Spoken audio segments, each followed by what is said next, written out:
Funds flow statement आजको new chapter funds flow statement. अस्ति हामीले पढेका थियौं cash flow statement. Same cash flow जस्तै फन्डमा हुने चेन्जेसलाई नै फंड्स फ्लो स्टेटमेंट भनिन्छ। क्याश फ्लोमा क्याशमा आएको चेन्ज अथवा बैंकमा आएको चेन्जेसलाई क्याश फ्लो भनिन्थ्यो भने अब यसमा फंड्स फ्लो स्टेटमेन्टमा चाहिँ कोषमा अथवा फंड्समा आएको चेन्जेबल जस्तो वर्किङ क्यापिटल। अब वर्किङ क्यापिटल हामी नम्बर 1 मा हामी यहाँ पढ्दै छौं। वर्किङ क्यापिटल भनेपछि वर्किङ क्यापिटलमा आएको चेन्जेस। वर्किङ क्यापिटल भनेको हामी लेखौं working capital is equal to current assets minus current liabilities. Current assets minus current लायबिलिटीजलाई हामी के भन्छौं भने वर्किङ क्यापिटल भन्छौं। यी दुईटामा आएको चेन्जेसलाई नै हामीले के भन्छौं फंड्स फ्लो स्टेटमेन्ट भनेर भन्छौं। अब हामी यो फंड्स फ्लो कसरी गर्छौं के गर्छौं भन्ने कुरामा हामी फंड्स फ्लो गर्दाखेरि फर्स्टमा working capital schedule of changing working क्यापिटललाई कसरी चेन्जेस गर्ने र दोस्रोमा हामी जान्छौं फंड्स फ्लो अपरेसन, यसलाई अपरेसन कसरी गर्ने र थर्डमा जान्छौं हामी फंड्स फ्लो स्टेटमेन्ट, यो फंड्स फ्लो स्टेटमेन्ट कसरी गर्ने। अब यो पनि 2 इयर्स को भ्यालु दिएको हुन्छ। 2 इयर्स को भ्यालुलाई कुन इन्क्रिज र कुन डिक्रिज भएको छ, इन्क्रिज भयो भने के गर्ने डिक्रिज भयो भने के गर्ने त्यो हामी यसमा गर्छौं। अब हामी फर्स्टमा वर्किङ क्यापिटल गर्छौं। वर्किङ क्यापिटल भनेको बुझ्नु पर्यो, वर्किङ क्यापिटल भनेको के हो भने current assets minus current liabilities. यसलाई नै हामी के भन्छौं वर्किङ क्यापिटल। फर्स्टमा number 1 schedule of changing working capital. अब यसमा चाहिँ के हुन्छ भने करेन्ट एसेट्स, यसमा सबै करेन्ट एसेट्स जतिलाई राखिन्छ। अब करेन्ट एसेट्समा फर्स्टमा क्याश इन ह्यान्ड हामीले यहाँ देख्न सकेका छौं। क्याश इन ह्यान्ड फर्स्टमा हाम्रो क्याश इन ह्यान्ड। अब cash at bank, sundry debtors अथवा bill receivable, note receivable, account receivable, यो सबै रिसिएबल जति करेन्ट एसेट्स हुन्। Closing stock, marketable securities, short term investment, prepaid expenses र आउटस्ट्यान्डिङ इन्कम। यिनीहरुमा 2 इयर्स को भ्यालु दिएको हुन्छ। 2 इयर्स को भ्यालु यहाँ लेख्ने, लेखेर इन्क्रिज एन्ड डिक्रिज। इन्क्रिज भयो भने सेम साइडमा, डिक्रिज भयो भने डिक्रिजमा, बढेको छ भने इन्क्रिजमै, घटेको छ भने पनि इन्क्रिजमै राख्ने, यसलाई सेम भनिन्छ करेन्ट एसेट्सलाई। अब हामी सेकेन्डमा जाउँ current liabilities number B. Current लायबिलिटीजमा हामी के गर्छौं भने sundry creditors, bills payable, sundry creditors, bills payable, account payable, note payable, payable जति सबै करेन्ट लायबिलिटीज हुन्। आउटस्ट्यान्डिङ एक्सपेन्सेस, बैंक ओभरड्राफ्ट, त्यसपछि short term loan, provision for taxation, provision for dividend, यिनीहरु पनि इफ गिवन करेन्ट लायबिलिटीज, यिनीहरु current liabilities छन् भने यहाँ राखिन्छ। एडजस्टमेन्टमा दिएको छ भने यो प्रोभिजन फर ट्याक्सेसन र प्रोभिजन फर डिभिडेन्ड राखिदैन र यो टोटल गरिन्छ। अब यहाँ लास्ट इयर को भ्यालु लेखिन्छ, यहाँ करेन्ट इयर को भ्यालु लेखिन्छ र अर्को मोस्ट इम्पोर्टेन्ट इन्क्रिज र डिक्रिजमा के गरिन्छ भने करेन्ट एसेट्स इन्क्रिज भयो भने डिक्रिजमा लेख्ने, डिक्रिज भयो भने इन्क्रिजमा लेख्ने। अझै 1 टाइम्स यो चाहिँ करेन्ट लायबिलिटीज इन्क्रिज भयो भने डिक्रिजमा लेख्ने, डिक्रिज भयो भने इन्क्रिजमा लेख्ने, यसरी लेख्न सकिन्छ। यसरी टोटल करेन्ट लायबिलिटीज कति हुन्छ त्यो यहाँ लेख्ने र करेन्ट एसेट्समा करेन्ट लायबिलिटीज घटाउँदा जति आउँछ त्यो यसमा लेख्ने र यहाँ लास्टमा इन्क्रिज र डिक्रिज। इन्क्रिज र डिक्रिज भनेको चाहिँ कस्तो हो भने म यहाँ देखाइदिन्छु इन्क्रिज र डिक्रिज। यदि कोलम 2 मा कोलम 1 मा थप्नु पर्यो भने इन्क्रिज र कोलम नम्बर 2 मा थप्नु पर्यो भने डिक्रिज। यसरी इन्क्रिज र डिक्रिज गर्न सकिन्छ। अब हामी नेक्स्टमा जाउँ फेरि।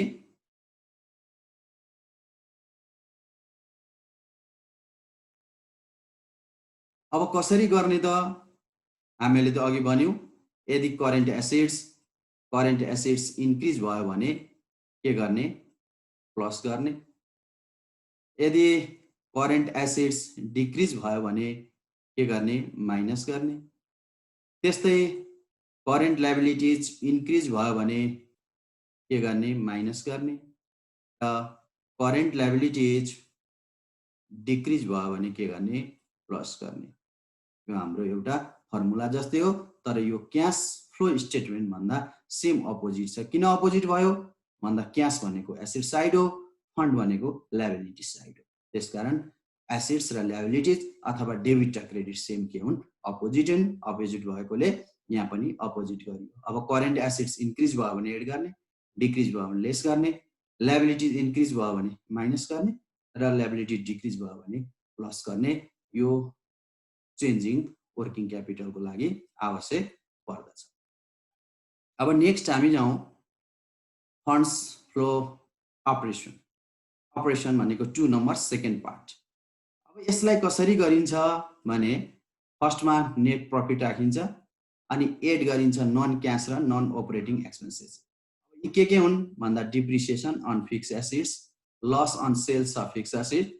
अब रिटर्न अफ चाहिँ सबैको goodwill written off, copyright written off, patent written off, trademark written off, preliminary expenses written off, underwriting commission written off, सबै अल रिटर्न अफ जति सबै related of non operating expenses, यसलाई एफएफओ फन्ड्स फ्लो अपरेसनमा राखिन्छ। यस्तै transfer to general रिजर्भको amount increase भयो भने transfer हुन्छ। र इन्टरिम डिभिडेन्ड इफ गिभन क्वेसनमा दिएको छ भने, प्रिमियम अन रेडेप्सन प्रिमियम भएको छ भने यस्तो अवस्थामा पनि नन अपरेटिङ एक्सपेन्सेस मानिन्छ। Provision for tax if non current, यो नन करेन्ट भनेको चाहिँ अघि करेन्ट लेखियो, अहिले नन करेन्ट भनेको चाहिँ यदि एडजस्टमेन्टमा दिएको छ भने, इफ गिभन एडजस्टमेन्ट माथि पनि दिएको छ, एडजस्टमेन्टमा पनि दिएको छ भने त्यसलाई नन करेन्ट भनिन्छ। प्रोभिजन फर डिभिडेन्ड पनि नन करेन्ट भनेको एडजस्टमेन्टमा दिएको। र अब क्रेडिट साइडतिर जाउँ, नेट लस। यदि क्वेसनले लस दिएको छ भने क्रेडिट साइडमा लेखिन्छ। नन अपरेटिङ इन्कम, यसमा एप्रोप्रिएसन, यदि कुनै फिक्स एसिड्सको भ्यालु इन्क्रिज भएको छ भने एप्रोप्रिएसन भनिन्छ। सेल्स अफ फिक्स एसिड्स, हामीले बेच्दाखेरि प्रफिट भयो भने यसलाई क्रेडिट साइडमा लेखिन्छ। रिफन्ड अफ ट्याक्स रिफन्ड भयो भने हामी एफएफओ को क्रेडिट साइडमा लेख्छौँ। ट्रान्सफर फी जतिलाई पनि हामी ट्रान्सफर फी पनि हामी कहाँ लेख्छौँ? एफएफओ मै लेख्छौँ। र अर्को interest receipt, rent receipt, commission receipt, dividend receipt, compensation receipt, all receipt जति आयो भने interest, rent, commission, dividend, compensation यिनीहरू आयो भने क्रेडिट साइडमा लेखिन्छ। र यो दुईटा जता बढी अमाउन्ट छ त्यतै एड गरिन्छ। अब हामीलाई क्रेडिट साइडतिर थप्नु पर्यो भने फन्ड्स फ्लो अपरेसन भनिन्छ। डेबिट साइडतिर थप्नु पर्यो भने लस फ्रम अपरेसन भनेर भनिन्छ। अब हामी नेक्स्ट अर्कोमा जाउँ, funds flow statement. Funds flow स्टेटमेन्टमा फन्ड्स फ्लो स्टेटमेन्ट हाम्रो मोस्ट इम्पोर्टेन्ट। यसमा 2 पार्ट छन्, एउटा सोर्सेस एउटा युजेस। यसमा एसेट्स र लायबिलिटीज होइन, सोर्सेस र युजेस लेखिन्छ। अब यसमा चाहिँ एउटा हामीले के बुझ्नुपर्छ, जस्तो यतापट्टि हेरौँ, यो डिक्रिज इन वर्किङ क्यापिटल, यदि वर्किङ क्यापिटल डिक्रिज भयो भने यसमा लेख्ने, फन्ड्स फ्रम अपरेसन भयो भने यसमा लेख्ने। यो दुईटा चाहिँ हामीले जान्नै पर्यो। र यतापट्टि युजेस साइडमा increase in working capital increase भयो भने यता लेख्ने, लस फ्रम अपरेसन पनि यता लेख्ने। अब यसदेखि बाहेकका जति ट्रान्जेक्सन छन् ती चाहिँ के गर्ने, कसरी गर्ने भने इन्क्रिज भयो भने सेम साइड, इन्क्रिज भयो भने साइड डिक्रिज भयो भने अपोजिट साइड भन्न खोजेको के भने एक्जाम्पलको लागि अब यहाँ पर्चेज अफ फिक्स एसेट्स भनेको छ यो इन्क्रिज भएको छ जहिले पनि पर्चेज कुन साइडमा हुन्छ युजेस साइड अथवा एसेट साइडमा एक्जाम्पलको लागि हामी बुझ्नको लागि युजेसलाई एसेट्सै मानौँ अब पर्चेज के भएको छ पर्चेज फिक्स एसेट्स के भएको छ पर्चेज भएको छ पर्चेज हुनु भनेको इन्क्रिज हो इन्क्रिज भयो भने के हुन्छ यही लेखिदिएको छ सेम साइड के हुन्छ सेम साइड भएकोले यही भयो अब यतापट्टि हेरौँ त यहाँ लेखिदिएको छ सेल्स अफ फिक्स एसेट्स ये डिक्रिज भनेर लेखेको छ फिक्स एसेट्सको भ्यालु के भयो डिक्रिज भएको हुनाले के भयो अपोजिट साइड हो नत्र अनि फिक्स एसेट्स कहाँ हुनुपर्ने युजेस साइडमा हुनुपर्ने तर युजेस साइड नभएर कहाँ गयो सोर्सेस साइडमा गयो अब त्यस्तै एउटा example issue of share capital increase भएकोले सेयर क्यापिटल जहिले पनि कहाँ हुन्छ सोर्सेस अथवा ल्याबिलिटिजमा हुन्छ त्यसकारण यो यी छ इन्क्रिज इन सेयर प्रिमियम के भएको छ इन्क्रिज भएको छ त्यसकारण सेम साइडतिर बस्यो इस्यु अफ डेभेन्चर इन्क्रिज भनेको छ इन्क्रिज भएकोले के भयो सेम साइड हो अब हामी यतापट्टि जाउँ रिडेप्सन अफ डेभेन्चर डिक्रिज अब रिडेप्सन अफ डेभेन्चर के भएको छ डिक्रिज भएको छ त डेभेन्चर भनेको त लोन हो एक प्रकारको अब यो कुन साइड सोर्सेस साइड हुनुपर्ने तर डिक्रिज भएको कारणले के भयो यो अपोजिट साइड भयो अब एडिसनल इन्भेस्टमेन्ट इन्क्रिज भनेको छ यदि एडिसनल इन्भेस्टमेन्ट इन्क्रिज भएको छ भने इन्भेस्टमेन्ट भनेको एसेट्स हो युजेस साइडमा हुन्छ तर यही डिक्रिज भयो भने फेरि कुन साइड हुन्छ सोर्सेस साइड अब पेमेन्ट अफ लोन अब लोन टेकन इन्क्रिज यहाँ भनेको छ इन्क्रिज यदि लोन इन्क्रिज भएको छ भने लोन भनेको सोर्सेस साइड हो तर त्यही लोन पेमेन्ट भनेको घटेको छ अथवा डिक्रिज भएको छ भने के हुन्छ अपोजिट युजेस साइड हुन्छ र अरू एक दुईवटा चाहिँ हामीले बुझ्नै पर्ने रिफन्ड अफ ट्याक्स चाहिँ हामीलाई सोर्सेस साइडमा हुन्छ अब ट्याक्स पेड र डिभिडेन्ड पेड चाहिँ युजेस साइडमा हुन्छ यो चाहिँ हामीले गर्न सक्छौँ यति भएपछि हामी फन्ड्स फ्लो स्टेटमेन्ट बनाउन सक्छौँ यसका 3 पार्ट छन् एउटा changing working capital funds flow operation र फन्ड्स फ्लो स्टेटमेन्ट अब हामी एउटा सोलुसनतिर लाग्छौँ र हाम्रो सोलुसनमा छ NEB 2074 को यसमा अब हामीलाई 4 वटा ट्रान्जेक्सन दिएको छ एउटा शेयर क्यापिटल दिएको छ 5 लाख र 6 लाख 1 लाखले इन्क्रिज भएको छ अब अर्को दिएको छ हामीलाई 10% डेभेन्चर भनेर अब डेभेन्चर पनि 2,50,000 1,50,000 डिक्रिज भएको देखियो र अर्को ट्रान्जेक्सन छ प्रॉफिट एन्ड लस दिएको छ हामीलाई 1 लाख र करेन्ट इयरमा 180 इन्क्रिज भएको छ र गुडविल दिएको छ 75,000 र दिएको छ 50,000 यो पनि के भइरहेछ डिक्रिज भइरहेछ अब यसलाई हामी एउटा लेखेर देखाउँ यो भइरहेछ इन्क्रिज यो भयो डिक्रिज यो भयो इन्क्रिज र यो भयो डिक्रिज ल दुईटा क्वेशन इन्क्रिज भएको छ दुईटा डिक्रिज भएको छ अब हामीलाई एडजस्टमेन्टमा दिएको छ एउटा डिभिडेन्ड पेड 50,000 एउटा फर्निचर पर्चेज भनेर दिएको छ पर्चेज भनेको बढ्नु हो यो फर्निचर पर्चेज 120,000 र डिप्रिसिएसन चार्ज अन फर्निचरमा डिप्रिसिएसन छ 12,000 फन्ड्स फ्रम अपरेसन र फन्ड्स फ्लो स्टेटमेन्ट अब यसलाई हामी सोलुसनतिर लाग्छौँ अब हामी यसको सोलुसनतिर लाग्छौँ फर्स्टमा हामी बनाउँछौँ funds from operation funds from अपरेसनमा फर्स्टमा बुझ्नुपर्ने के हो नेट प्रॉफिट यो क्वेशन नेट प्रॉफिट भयो कि नेट लस भयो त्यो हेर्ने अब यहाँनेरि हामीलाई प्रॉफिट एन्ड लस दिएको छ र यहाँ दिएको छ 1 लाख रुपैयाँ यहाँ 1,80,000 के भएको छ इन्क्रिज भएको छ इन्क्रिज भयो भने के हुन्छ नेट प्रॉफिट हुन्छ त्यसकारण नेट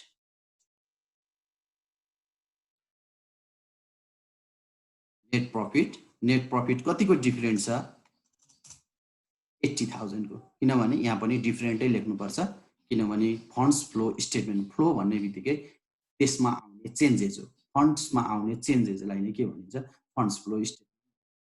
अब चेन्ज हुनलाई के गर्नु पर्यो, न फर्स्ट इयरको लेख्नु पर्यो न लास्ट इयरको लेख्नु पर्यो, के को लेख्ने, चेन्ज लेख्ने, 2 इयर्सको भ्यालुमा कति चेन्ज गर्यो त भन्ने कुरो यसमा लेखिन्छ। अब हामी यसमा जाउँ, एड, अब नन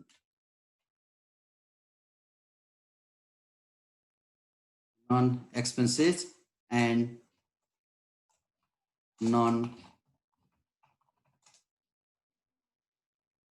अपरेटिङ एक्सपेन्सेस,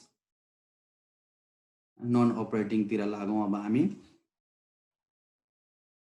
फर्स्टमा गिवन क्वेसनले दिएको छ डिप्रिसिएसन चार्ज भनेको छ। अब हामी डिप्रिसिएसन चार्ज लेखौँ,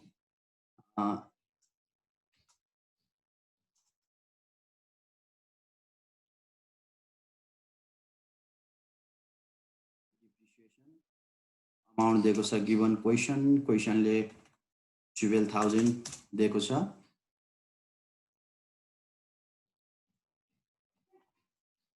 अब नेक्स्ट टाइम फेरि जाउँ टु, अब हामीसँग अरू के छ, गुडविल, हामीलाई यहाँ हेर्न सकिन्छ गुडविल छ, गुडविलको भ्यालु डिक्रिज भएको छ, डिक्रिज भयो भने त्यसलाई रिटर्न अफ भनेर भनिन्छ, गुडविल रिटर्न अफ।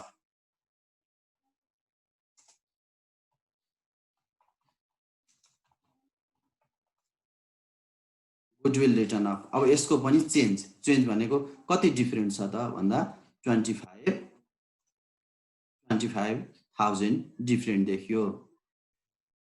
र अब हामी जाउँ थर्डमा टु, अब यहाँनिर हेरौँ हामीसँग अरू कुनै ट्रान्जेक्सन के छन् भनेर भन्दा एउटा डिभिडेन्ड पेड भनेर एडजस्टमेन्टमा सोधेको छ। यदि एडजस्टमेन्टमा सोधो भने टु साइडतिरै लेख्नुपर्छ। यसमा हामी डिभिडेन्ड पेड भनेर लेख्छौँ। अब अमाउन्ट कति छ भने गिवन 50,000 दिएको छ। अब हामी क्रेडिट साइडमा जाउँ, क्रेडिट साइडमा बाई हामीलाई अरू के दिएको छ यहाँ हेर्ने, क्रेडिट साइडसँग इन्कमहरू केही छ कि छैन, कुनै पनि देखिएन।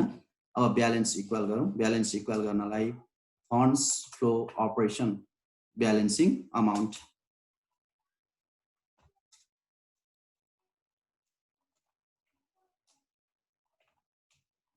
Balancing amount. अब ब्यालेन्स इक्वल गर्न कति चाहियो त, यो टोटल 80,000, 12,000, 50,000 एन्ड 25,000 गर्दा 1,67,000 देखिन्छ।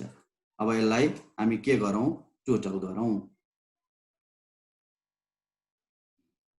अब यसमा हाम्रो टोटल भयो 1,67,000 र जति ब्यालेन्स पुग्दैन त्यो ब्यालेन्स क्रेडिट साइडमा लेख्ने हो।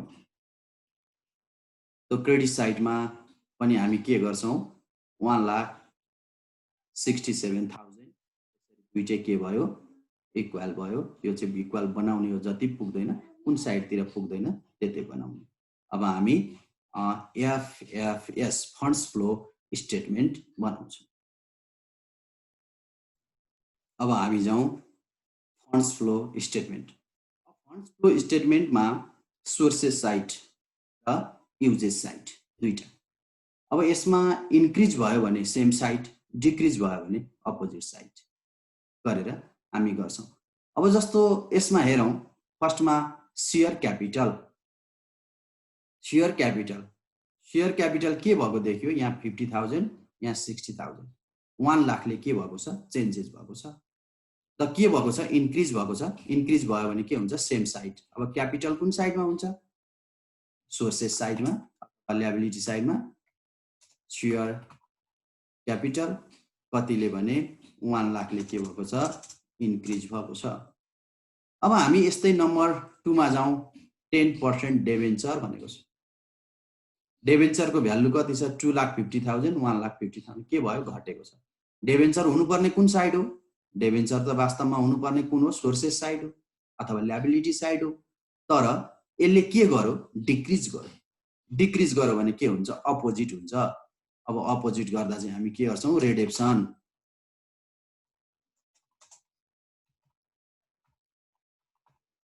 Reduction of debenture. अब कतिले डिफरेन्ट देखियो? चेन्जेस कतिको भयो? 1 लाखको चेन्जेस भयो। हामीले 1 लाख लेख्छौँ। अब यतापट्टि प्रफिट एन्ड लस हामीले पहिले गरिसक्यौँ, गुडविल गरिसक्यौँ, फेरि गर्नु पर्दैन। अब बाँकी रह्यो हामीले गर्नुपर्ने भनेको फर्निचर पर्चेज। मैले पहिले नै भनेको छ, पर्चेज भनेको के हो? इन्क्रिज हुनु हो। फर्निचर भनेको के हो? एसिड्स हो। एसिड्स फर्निचर हो। पर्चेज भनेको इन्क्रिज भयो भने पर्चेज हुन्छ।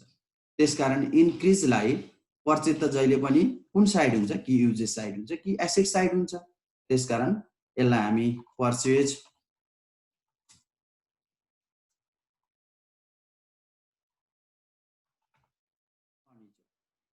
फर्निचर कति पर्चेज भएको छ भने 1,20,000। अब अर्को हामीले एडजस्टमेन्टलाई दिएको 2 टाइम्स गर्नुपर्छ। गिभन क्वेसनमा पनि दिएको थियो डिभिडेन्ड पेड। डिभिडेन्ड पेडलाई हामी युजेस साइडमा गर्छौँ। डिभिडेन्ड पेड कतिले भएको छ भने 50,000 ले भएको छ। अब यतापट्टि अब बाँकी के रह्यो गर्ने? हामीले गर्नुपर्ने इन्ट्री त सबै सिद्धियो। डिप्रिसिएसन हामीले पहिले नै गरिसक्यौँ। अहिले पर्चेज भनेको छ, पर्चेज पनि गरिसक्यौँ। अब हामीले गर्ने FFO, funds from operation. Funds from operation अघि हामीले 1,67,000 फाइन आउट गरेका थियौँ। अब हामीहरूको गर्नुपर्ने यति नै देखिन्छ। अब जति पुग्दैन, यहाँ इक्वल भएन। किन इक्वल नभएको भने हामीलाई 1 मा हामीले schedule in changing working capital अनि फन्ड्स फ्लो अपरेसन र फन्ड्स फ्लो स्टेटमेन्ट हामी स्टेटमेन्ट गर्दैछौँ। फन्ड्स फ्रम अपरेसन हामीले फाइन आउट गर्यौँ। अब एउटा फाइन आउट गर्नु बाँकी छ, त्यो हो वर्किङ क्यापिटल। अब वर्किङ क्यापिटल कति भयो त भने जता पुग्दैन। यदि क्वेसनले वर्किङ क्यापिटल दिएको भए ब्यालेन्स इक्वल हुनुपर्छ यसमा, तर क्वेसनले वर्किङ क्यापिटल नदिएको कारणले यो ब्यालेन्स इक्वल हुँदैन। अब कति अमाउन्ट थप्नुपर्छ हामी यो एड गरेर हेरौँ। जता कम छ त्यतै थप। अब हामी दुवै साइडतिर एड गरौँ। यता 2,67,000 हुन्छ, यता 1,20,000 220 अनि 270 अनि 2,70,000 यतातिर बढी देखियो। अब यता पनि 2,70,000 किनभने जहिले पनि के हुनुपर्छ? बराबर हुनुपर्छ। तर यहाँ टोटल चाहिँ कति भयो? 2,67,000 भयो भनेपछि कति पुगेन भन्दा 3,000 पुगेन। यदि युजेस साइडतिर थप्नु परेको भए इन्क्रिज इन वर्किङ क्यापिटल हुन्थ्यो, तर सोर्सेसतिर थप्नु पर्यो भने डिक्रिज इन वर्किङ क्यापिटल कतिले पुगेन भन्दा 3,000 ले पुगेन।